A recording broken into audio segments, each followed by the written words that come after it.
크기, 기술 수준이나 이런 것들이 북한에서 지원했거나 관여했던 면이 많이 보인다.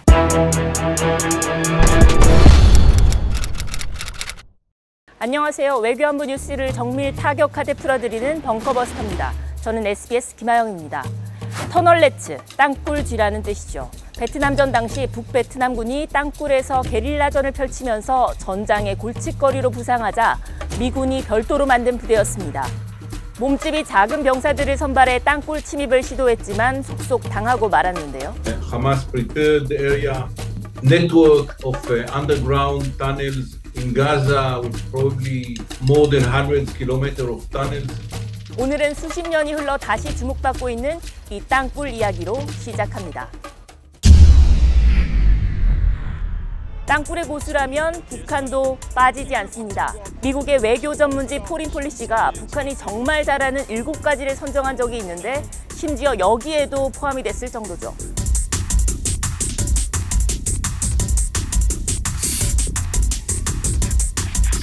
제일 큰 탄약 공장이 26호 공장이라고 하는데 제가 자강도에 있는데 어마어마하게 큰 공장이에요. 그거 다 땅굴에 있어요. 운수 공장의 80% 땅굴에 있어요. 땅굴 파는 기술은 뭐 대단한 거죠. 땅굴을 견고하게 파는 것 자체도 중요하지만 핵심은 상대에게 위치를 들키지 않는 것, 즉 은닉성을 확보하는 거라고 전문가들은 지적합니다. 북한이 가진 땅굴 기술이라는 것, 어떤 걸까요? 휴전선 부근에 땅굴 파는 걸 본 탈북자 얘기는 흙이 아닌 것처럼 이렇게 위장을 한다든가 메인 굴이 있으면 옆으로 가지굴을 판대요. 앞으로 계속 나가면서 판 흙을 그 가지굴을 메우는 거야. 그럼 흙이 안 나오잖아요. 북한은 1971년 김일성의 이른바 9.25 교시 이후 남침용 땅굴을 본격적으로 파기 시작한 걸로 알려져 있습니다.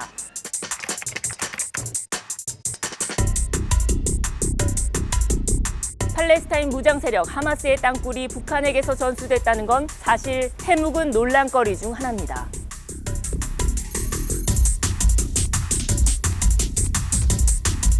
이스라엘의 한 안보단체는 북한이 레바논 무장 세력인 헤즈볼라의 땅굴 기술을 전수해줬고 이 기술이 다시 하마스에 넘어갔을 가능성이 있다고 주장하고 있고요. 미 국방정보국 출신으로 1990년대부터 북한 무기 거래 움직임을 추적해온 브루스 벡톨 엔젤로 주립대 교수 역시 북한 전수설은 놀랍지 않은 일이라고 일찌감치 평가했습니다.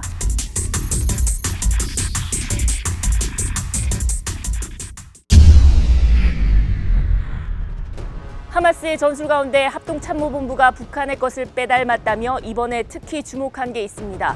낙하산을 활용한 후방 침투 방식이죠. 유대교 명절을 맞아 열린 음악축제 현장의 상공에 난데없이 검은 낙하산을 탄 무장대원들이 떨어지면서 춤추던 젊은이들은 속수무책 당할 수밖에 없었는데 북한이 비슷한 훈련을 한 적이 있습니다. 적의 대상물을 둘러싸고 있는 높은 산고지들에서 활공 낙하산을 타고 날새마냥 눈 깜빡할 사이에 침투하여 다만 남북 사이엔 4km에 달하는 비무장지대가 있는 만큼 하마스가 가자 지구에서 하듯 작전할 수는 없을 거란 분석도 나옵니다. 이스라엘과 가자 지구 사이에는 비무장지대도 완충구역도 없이 높이 6m의 콘크리트 장벽만 있을 뿐인데 우리와는 상황이 많이 달랐던 게 사실입니다.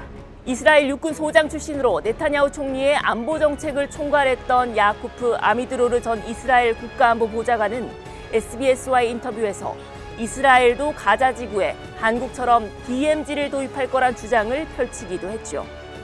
We do something which you have. It's a demilitarized zone. Anyone who will enter there will be shot. 북한은 낙하산을 활용한 침투 능력 요즘도 공공연히 과시하는 중입니다. 2년 전 무기 박람회 현장에선 파란색 타이즈를 입고 김정은과 사진을 찍어 전 세계적으로 관심을 끈 인물이 있었는데요. 역시 공수작전을 수행하는 낙하산병으로 추정됐습니다. 북한이 생산한 무기가 하마스로까지 흘러들어간 정황도 포착되고 있습니다. 하마스 대원이 가지고 있던 무기를 이스라엘군이 대거 압수했더니 대전차 무기인 RPG-7이 나왔고 북한에서 생산한 F-7이라는 분석이 제기된 것이죠. 여기서 잠깐, RPG-7은 구소련이 처음 개발해 북한도 생산하고 있는 무기체계입니다. 1993년 모가디슈 전투 당시 소말리아 민병대가 RPG-7으로 미군의 블랙호크 2대를 격추시켰을 만큼 가성비가 높은 무기로 알려져 있습니다. 무서운 무기죠. 빵 어깨 미고 땅 쏘면은 그냥 날아가서 파괴력이 엄청나게 크고 그 대신 엄청 싼 거야. 북한이 하마스와 헤즈볼라 등 중동 무장 세력들의 무기를 수출하고 있다는 의혹은 오래전부터 제기돼 왔는데 가장 큰 경쟁력은 역시 가격이라는 설명입니다. 3분의 1도 안 될걸? 무기를 하나 만드는 원가 자체가 엄청나게 싼 거죠. 그런 인건비 안 들어가죠. 그다음에 원료를 국가 소유니까 캐가지고 오면 되는 거잖아요. 전 세계 분쟁 지역에 북한 무기가 다 들어가 있어요. 합참은 하마스 예하 무장단체에서 사용된 것으로 보이는 북한제 122mm 방사포탄이 이스라엘 국경 지역에서 발견됐다고도 설명했습니다.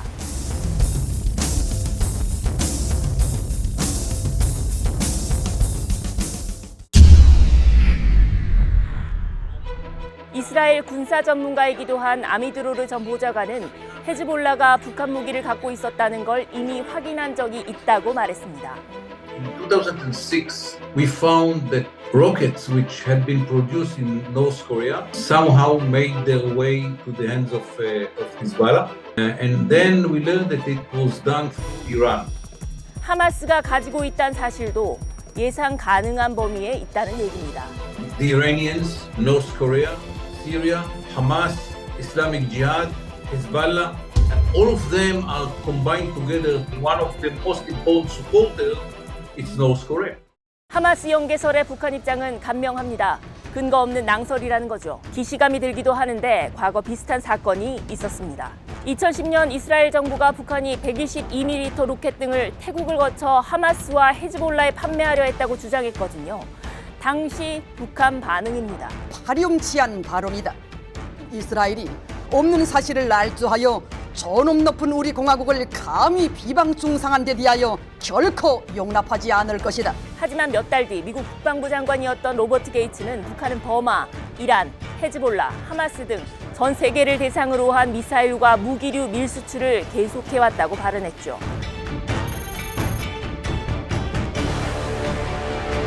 이번 연결고리는 언제, 어떻게 생긴 걸까요? I don't know yet. When we will finish the war, we will have to go through the weapon system that we will find in the hands of Hamas and to see if there are a kind of weapon systems which had been produced in North Korea. It's a good question for the future.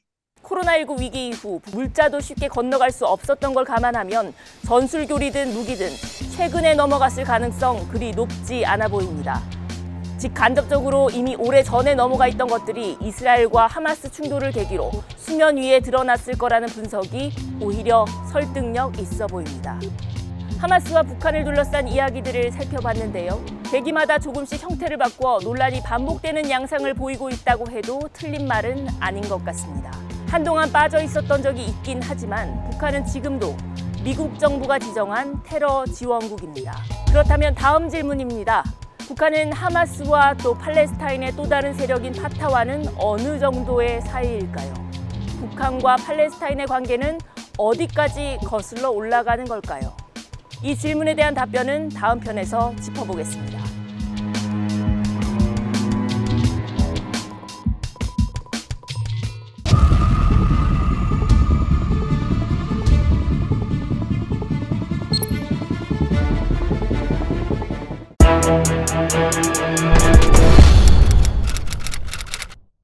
안녕하세요. 벙커버스터입니다. 저는 SBS 외교안보팀 김아영 기자입니다.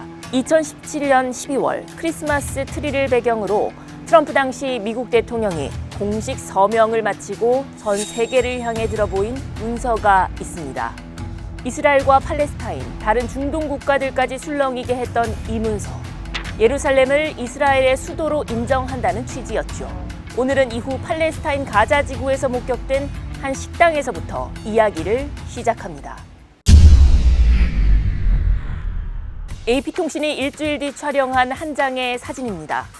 김정은 위원장 사진이 보이고요. 옆으로 가자 지구에 있는 한국인, 여기선 북한 사람이겠죠. 80%의 할인을 제공한다는 문구가 적혀 있습니다. 트럼프 발표에 북한이 국제사회의 의사를 무시한 것이라며 비난하고 나서자 가자 지구 식당 주인이 자신들 편에 서줘 고맙다며 이벤트를 한 겁니다. 예루살렘은 이슬람교, 유대교, 기독교 세 개 종교의 성지로 유엔은 어느 국가에도 속하지 않은 국제도시로 규정하고 있습니다. 북한 외무성은 예루살렘을 아랍식 표현인 꾸드스로 부르며 당시 이런 목소리를 냈죠. 구두스의 지위 문제는 응당 팔레스티나 인민의 민족적 권리의 회복과 중동 문제의 포괄적이고 항구적인 해결을 통하여 공정하게 처리되어야 할 것이다. 북한은 이스라엘과 팔레스타인 문제를 어떻게 바라볼까요? 조선중앙TV에 나온 지도를 보면 북한의 인식이 엿보입니다. 서한과 가자 지구는 구분하지 않고 아랍인 지역이라고 표기하고 있고 미 수교국인 이스라엘은 국가 대신 지역으로 표기했죠. 북한과 팔레스타인의 역사, 1966년까지 거슬러 올라가야 합니다. 국가 상태가 아니던 팔레스타인 해방기구와 북한은 일찌감치 국가 간 관계를 맺었고 올해로 벌써 50주년을 넘었습니다. 1990년대엔 야세르 아라파트 팔레스타인 해방기구 의장이 김일성을 직접 만나러 평양을 왔을 만큼 양국 관계 정말 돈독했습니다.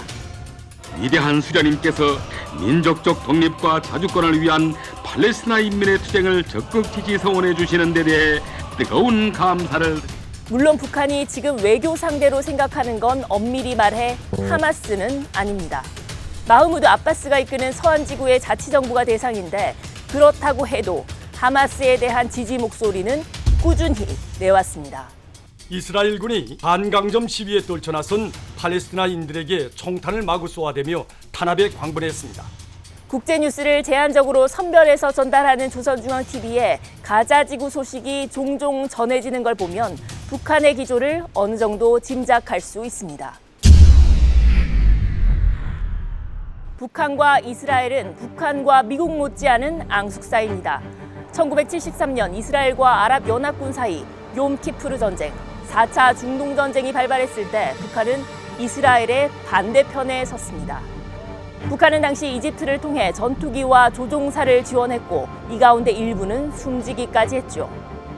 이스라엘은 미국의 부시 전 대통령처럼 북한을 악의 축이라고 대놓고 부를 정도로 북한의 강경한 입장을 보여왔습니다.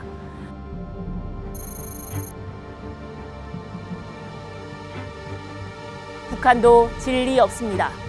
중동 평화의 파괴자, 미국의 하수인, 북한 매체가 이스라엘을 부를 때 쓴 용어들 역시 이렇게 거칩니다. 이 시오니즘이라고 하는 것이 사실은 영국과 미국과의 연대에서 출발하거든요. 그리고 미국의 유대인들이 미국 정치를 좌우하고 있기 때문에 사실은 이스라엘은 미국 이상으로 북한이 적대시하는 체제라고 볼 수 있거든요.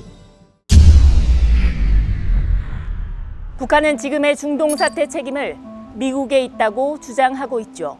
이스라엘을 제국주의 세력인 미국이 두둔하고 나서면서 이스라엘과 팔레스타인 역사의 불공평이 계속되고 있다는 겁니다.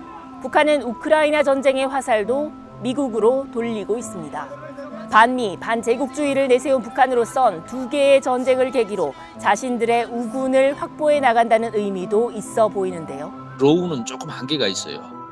우크라이나를 젤렌스키 도당이라고 해도 내부에서는 잘 이게 인식이 안 돼요. 예전부터 들었던 내용이 아니고 우크라이나가 예전에 구소련이잖아요. 주민들에게 어필하기가 조금 한계가 있습니다. 이 팔 사태는 역용을 하기에 아주 좋은 소재입니다. 남북관계가 얼어붙은 요즘엔 통일부조차도 북한의 행태에 대해 이런 평가를 내놓고 있습니다. 이스라엘과 하마스 무장 충돌에 촉발한 직접적 요인은 도외시하고 오로지 반미 선동에 집착하는 북한에 대해서 매우 안타깝게 생각합니다. 처음 영상에서 던진 질문으로 돌아와 보겠습니다. 쿠바, 시리아와 함께 팔레스타인이 가지고 있는 공통 분모는 뭘까요? 이미 눈치채셨을 것 같은데요. 바로 우리와는 수교하지 않았고 북한과는 수교를 한 곳들이라는 겁니다. 적의 동지는 나의 적, 적의 적은 나의 동지라는 말 성립할 수 있을까요? 적어도 이스라엘과 팔레스타인, 미국과 북한의 얽히고 설킨 관계를 설명할 땐 그리 틀린 말은 아닌 것 같습니다.